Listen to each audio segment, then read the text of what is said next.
Hi, this is National Master Dan Heisman, and we're here with another video to help you improve your chess game. We haven't done an amateur game for a while, and a couple of my students played a couple of interesting, instructive games, so I thought maybe I'd make a video out of each one. So this is the first one. It has an amusing finish where a certain type of kind of well-known tactic became involved, but it became involved more than once, which is a little humorous. So I've never quite seen that before, and I thought it would make an instructive video. So let's get going. We're here on Lichess, where we can look at the engine. They use Stockfish 14 currently. Don't know why they don't have an upgraded Stockfish 15. It's been out for a while. And we have the master database down here to look at the opening as well. All right, so my student was white. It was a slow game. And my student played e4. His opponent played c6. d4, the main move. d5. There's several ways to play against the Caro-Kann. The classical way is knight c3. Advanced variation is e5.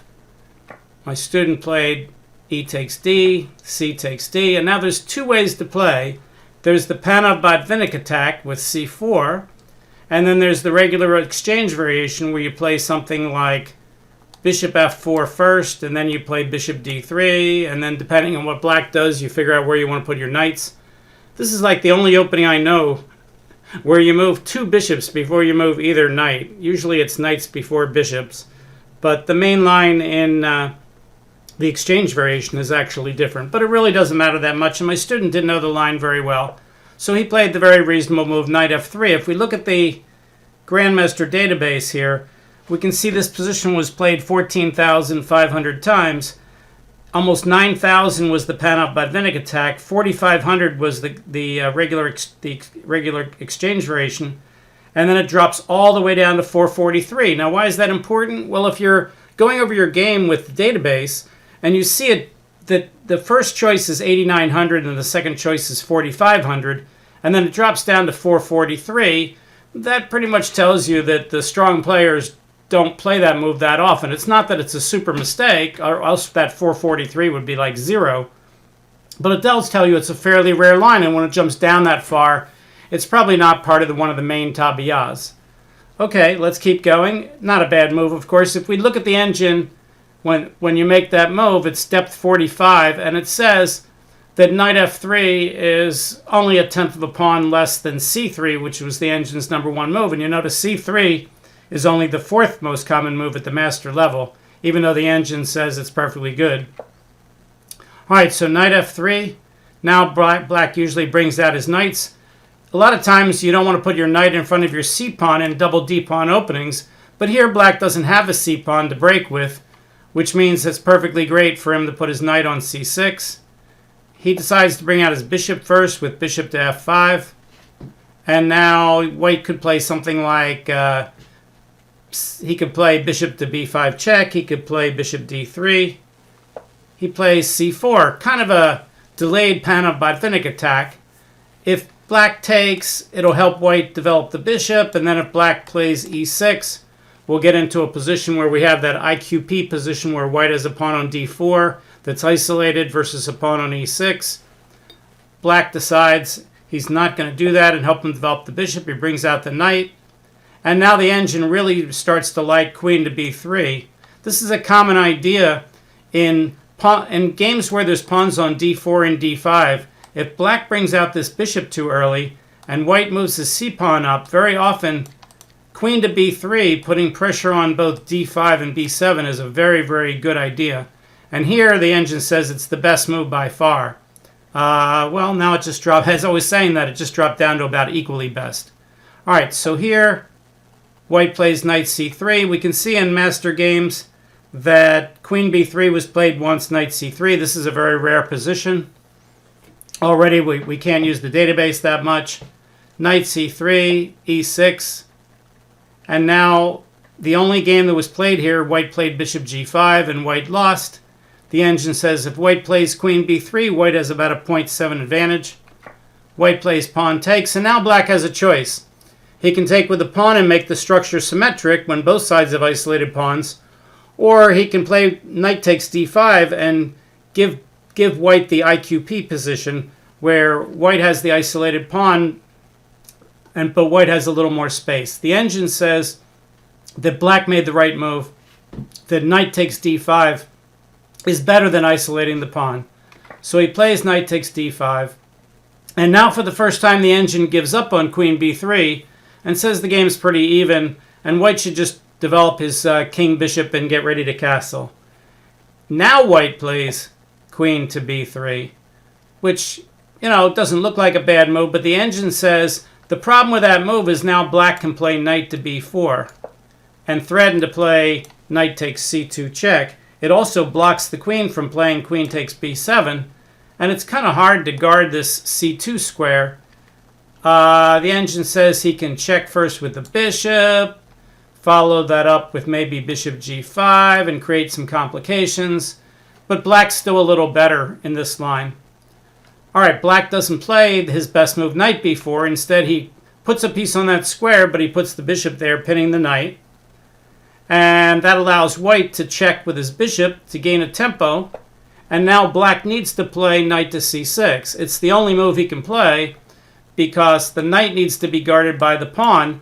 His bishop can't come back and block. The e-pawn's in the way. And if he puts the knight on d7, then knight e5, and the only piece that will be able to guard the knight is the other knight by retreating, and all of a sudden black's on a big defensive. Okay, so in this position, black plays the bad move knight to d7, and white realizes, hey, I can start pressuring that knight, and since it's not guarded by a pawn, and it can't be guarded by the bishop on f5, black's got some problems. Excuse me. So white plays knight to e5. All right, so at some point black's going to have to now play knight on 5 to b6. I don't have to say knight on 5. It's the only knight that can move. He has to play knight b6 or knight f6. He decides to take the knight on c3 first, which actually helps white by unisolating his pawn and giving white the bishop pair. So he plays bishop takes c3 check. You see this sometimes with amateurs. If they're in trouble and they have to move their knight back, they say, let me find a move where I don't have to move my knight back. I'll do something else. So they kind of temporize and they put off their problems for a move. And in doing so, sometimes they help themselves, but much, much more often, they just make things worse. And that's what's happening here. The engine says black's position is so bad already that he should just castle and give up the knight. But a human wouldn't do that. A human would try to move the knight. And I guess here, I'm unfairly criticizing bishop takes c3 check because he can't play knight back right away because it would hang the bishop on b4. So black realizes he has to move the knight back, and therefore he takes the knight on c3 first. So even though it is temporizing a little bit, and even though the engine says he really can't do anything, it isn't fair for me to criticize that move. But sometimes people do temporize, and it makes things worse. Here they're really not. All right, so bishop takes c3 check, b takes c3. And now the question is, where should the knight go? Should it go to f6 or should it go to b6? He decides to put it on b6. Engine says he should just castle and give up the piece, but that's not how humans play. All right, so now let's turn off the engine for a second and let's play the next move, knight to b6. If you were white here, what would you play? If you have to stop the video and make it into a puzzle, go ahead. I turned off the engine at this point, and I was trying to find what I would play, and I pretty quickly came up with the right move, but my student wasn't familiar with this idea, so he didn't play the right move and let black off the hook. The two moves that I would look at here are a4 to try to remove the guard with a5, or bishop to a3 to stop him from castling, and I soon came to the quick conclusion that bishop a3 is the better of the two moves. a4 doesn't quite cut it. It might win a pawn or something, but you're not going to be able to remove the guard if black plays something like a5. But bishop a3 stopping black from castling is really, really strong. And I went through a line with my student where the engine played the best moves for both sides, just to show how bad it is. I did an earlier video called Play What If Games with the Engine, and that's exactly what we did here. We said, what if you had played the right move, bishop a3? He castled, which normally would be the right move to play first, but here it allows black to castle. And if you delay castling for one move to stop him from castling, then on the next move you can castle. So the main line of the bishop a3 line is queen c7, getting ready to castle queenside since he can't castle kingside.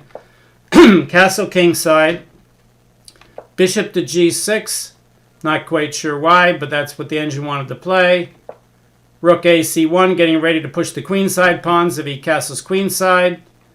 Castle queenside. Knight takes. Knight takes. Bishop e7, hitting the rook. Rook to e8, hitting the bishop. Bishop h4, getting ready to play bishop g3, also keeping that knight pinned on d7. e5, trying to block that line and get out of the problem.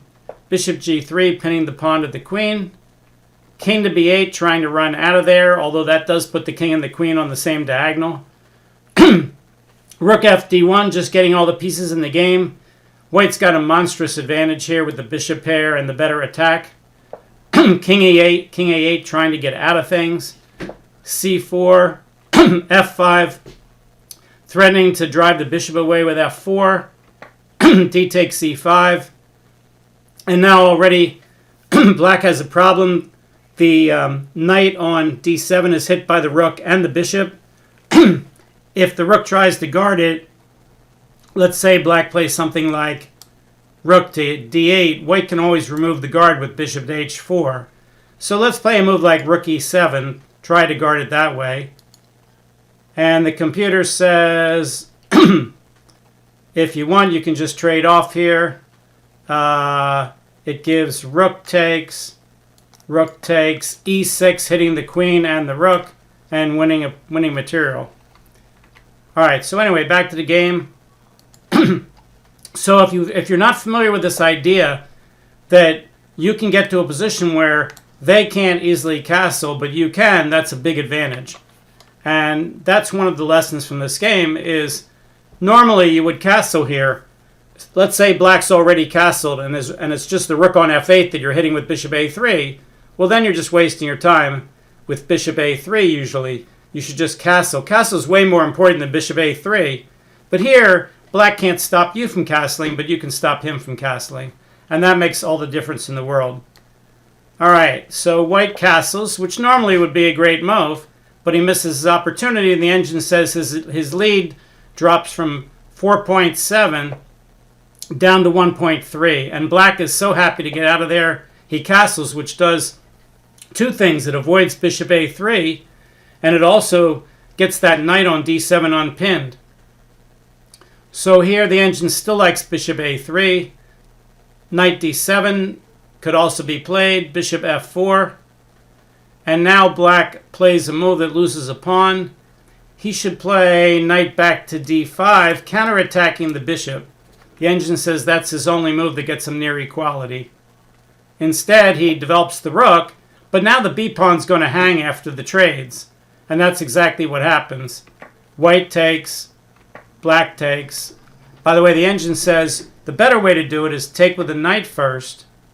And if he takes with the knight, first play rook here to guard the pawn.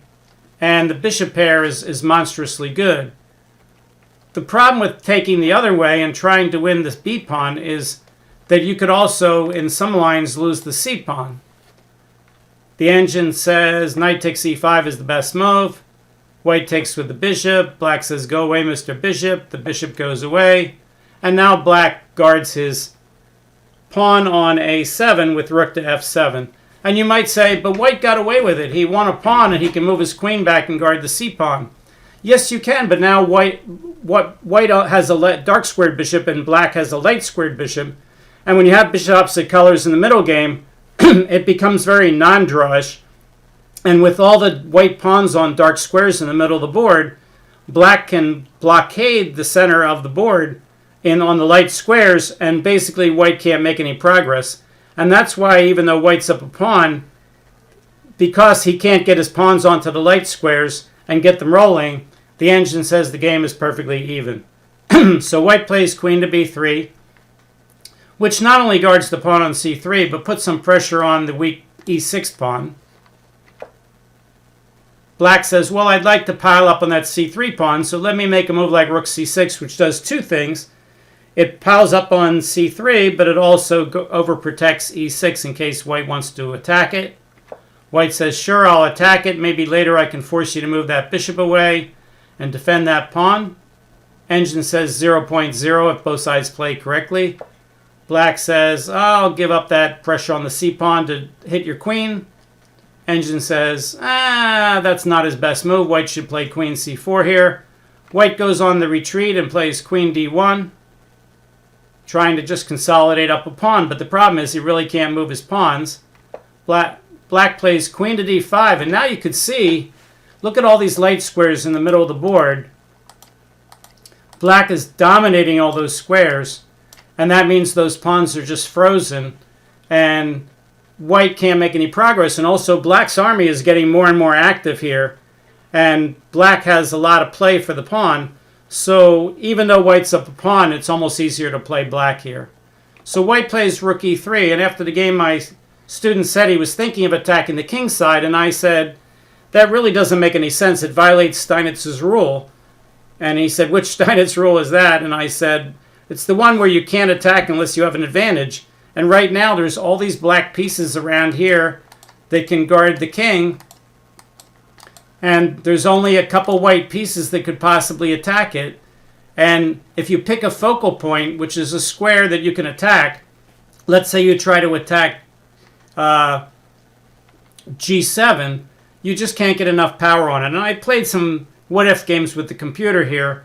I said, let's do nothing with the black rook just to set that up. Let's say black plays rook there, and you go after the mate, and he just does nothing, and you play bishop h6, and now he keeps doing nothing. Now the engine says you could actually play a trick on him by forking, so I can't really do that nothing move. So I think I played another nothing move. Bishop e4. I said, all right, let's say you get your queen up here, and now you have 3 pieces attacking that pawn. What are you going to do? Well, the engine says black could even play a trick on you and play queen takes a2. And now you can't check him here because he'll take you with the rook, and it's not mate because the queen's in front of the rook, and you can't take his queen because he'll back rank mate you. And it says that black is actually better here. So Jeremy Silman has a suggestion for ideas like this. He says, if you want to do something like attack the king here, you have to ask yourself 2 questions. Is it feasible? Meaning, can I get my pieces over there to do the things that I want to do? In this case, the answer is pretty much no, because it's really hard to get your queen into the attack. Black's controlling the... let's go back to the position of the game. Black's controlling the 5th rank, and black's also controlling the g4 square. So we ask, is it feasible? The answer is pretty much no. And then he says, even if it's feasible, is it effective? And clearly here, the answer is no. Black can guard this g7 pawn a whole bunch more times if he needs to. He could push it, he could block it with a bishop, he could bring his rook back, he can bring his queen back. So even if you could pressure g7, it's not going to work. So you're just pushing all your pieces to the side of the board to make a threat that he could easily meet. That doesn't make any sense. So here we're violating the feasible and effective rule. Black plays rook on f7 to b7. Engine says if white plays perfectly and plays the best move, rook e1, which is what he did, and he admitted his mistake, that the game is about even. Why did white admit his mistake? Well, he said I had talked to him about it in a previous game where he had made a mistake and then he didn't want to admit it and he lost because he didn't go back. And here he realizes black's threatening rook b1, rook takes b1, rook takes b1, and the bishop's guarding the rook and he wins the queen. So he moved the rook. Whoops. I always hate it when I hit the wrong button like that. The good news is it's easy to figure out where I was. We were up on rook fb7. Take all those lines off the board. So he plays rook here, and now if rook to b1, he can always just either move his queen and let the rooks guard each other, which Giannatos in his new book, Everyone's First Chess Workbook, calls an X-ray.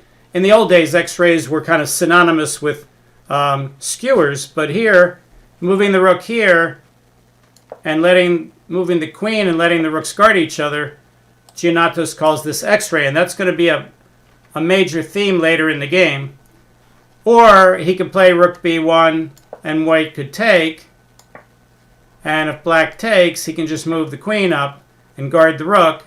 Let's say queen d2. And again, he's not getting back rank mated or losing the queen. All right, so white has just played rook back to e1, saying, mea culpa, I made a mistake. My rook e3 is needed on the back rank. Good move by white. That brings him back pretty much to equality. Black plays his rook to the 7th rank, says, hey, look at my army. My queen, my bishop, and my 2 rooks are all way more active than white's. So in this position, even though white has an extra pawn, it's black that really has the initiative. And it's much easier to play black's position here than white's. So now white makes a move that looks really terrible, and it's not one of his better moves, but it's actually not completely ridiculous. He takes his inactive queen, which is really doing nothing, and makes a trade offer for the black queen. And after the game, my student said to me, I know you were going to criticize me for this move for messing up all my pawns. And indeed, that move is not the best move that white had, but it wasn't as bad as what my student thought, because I said, you know, even though you're messing up all your pawns and it's not the best move, you are trading you're offering to trade your active queen for your inactive queen at the cost of your pawn structure, and that would put you in an endgame where you're up a pawn, and your kingside pawns would be okay on defense against black's pawns. So even though it's a move that you could criticize, if the game was even and, you know, everything else was equal and you just messed up your pawns for nothing, then that could cost you the game. But here, actually, it's not quite as bad as you thought. So my student was a little surprised that I actually found a silver lining in his move. And now black, you know, one of the things that I see in game after game with lower rated players is if white offers the trade of queens, usually black says, oh, if you want to do it, then I don't want to do it, and he doesn't do it. That logic is wrong on so many fronts. One reason is your opponent's not that good. Maybe he's offering to trade queens, and wasn't a good move, and you should do it. But even if it was a good move, sometimes if your opponent makes a good move to offer a trade of queens, even though trading queens may not be that good for you, not trading queens could be even worse for you. I talk about this in my earlier video called Chess is Not a Zero-Sum Game.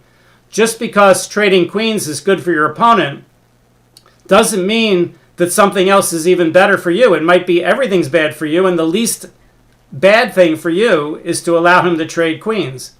That kind of logic a lot of people don't get. They think, well, if trading queens is bad for you, then it must be good for him. Well, yes, but maybe something else is even better for him. Or if trading queens is good for you, that your opponent shouldn't allow it, but maybe if he doesn't allow it, it's even better for you. So that kind of logic is actually what's going on. And here, trading queen, even though white offered the trade of queens, black should say, okay, you offered it, I want to take it, I'll mess up your pawns. And the engine says if black plays perfectly, black's up about half a pawn, which may not be enough to win the game, but it would make it a very difficult defense for white for the rest of the game. Instead, black falls for the X-ray trick, and he figures, oh, I will skewer that queen to the G2 pawn and avoid the trade of queens, and he can't take me because I can mate him. And black plays the absolutely horrible move. Let's turn off the engine here. Bishop e4. Can you see why bishop e4 is a bad move? What should white play? Take a second, figure it out. Black figured this was perfectly safe. He said that rook cannot go off the back rank because I'll checkmate him. But actually, it turns out, white could take either way and win. For instance, if he takes with the queen, and black says, aha, I have an overworked rook trying to guard the back rank, and black plays queen takes c4, rook takes c4, and now he plays rook to b1 check. What I always tell my students is, how many legal moves does white have? Well, he has 3. If he plays bishop to c1, he not only loses the rook, but the bishop is pinned to the king. If he plays rook takes, he gets mated after he throws the rook and the bishop in the way. But if he plays, whoops, got to get back to that position.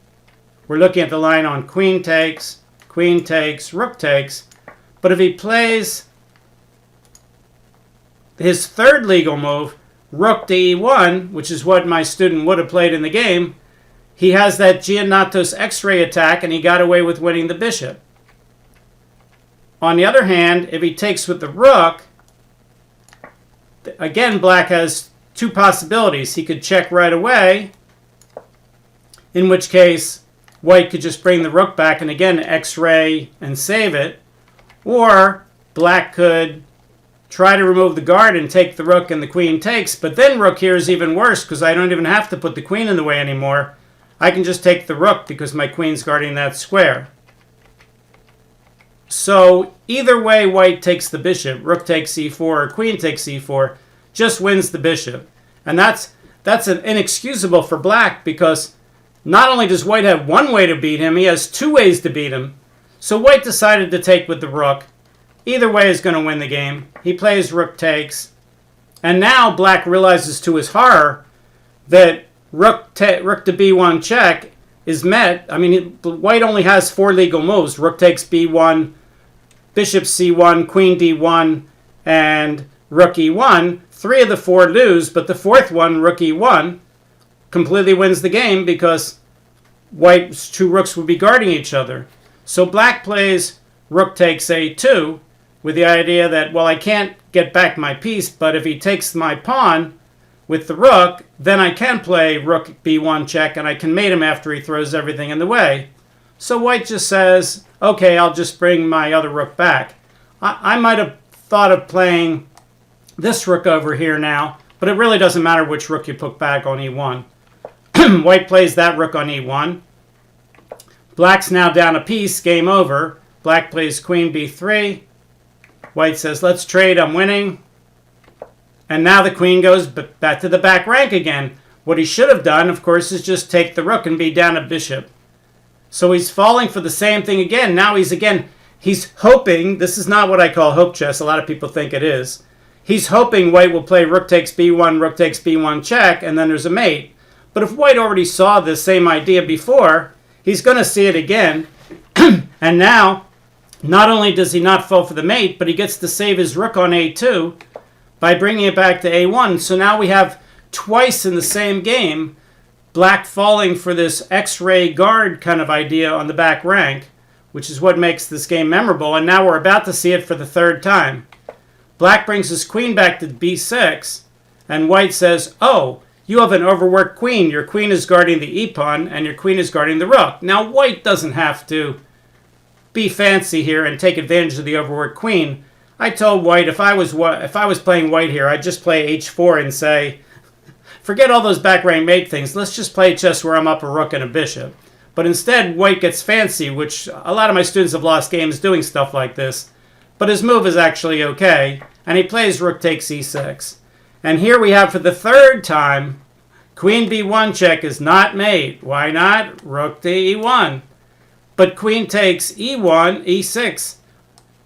Just loses that e-pawn to queen takes b7, and he still doesn't have a back rank mate. So we actually have a third time where white's taking advantage of the fact in one series that he can do that X-ray guarding of the rooks together for the third time, and now black gets the hint. He's down a rook, he's down a bishop, he just lost his e-pawn. He can't check on b1. He knows white knows the rook e1 idea. If he takes on e6, there's going to be more trades, and he's going to have only a queen left. And he's down a rook and a bishop and a pawn, so black resigns. So I kind of call this the immortal X-ray rook guards the rook game. But, the whole idea is these basic tactics very often decide games. I tell people, if two players are playing and they're both rated under 1500, there's probably about a 99% chance that at some point in the game, a basic tactic like the kind you would study in the Giannatos book or John Bain's Chess Tactics for Students will appear during the game. That doesn't mean that the one side's going to see it and take advantage of it, but at least it'll appear. One side will give the other an easy tactic about 99% of the time. So the better you know those tactics inside out, upside down, and backwards and forwards, the better you can be. Okay, very good. Hopefully if you enjoyed the video, you could tell your friends about my channel. You can like the video. You can subscribe. All those things are great. We'll see you next time. Thanks. Bye.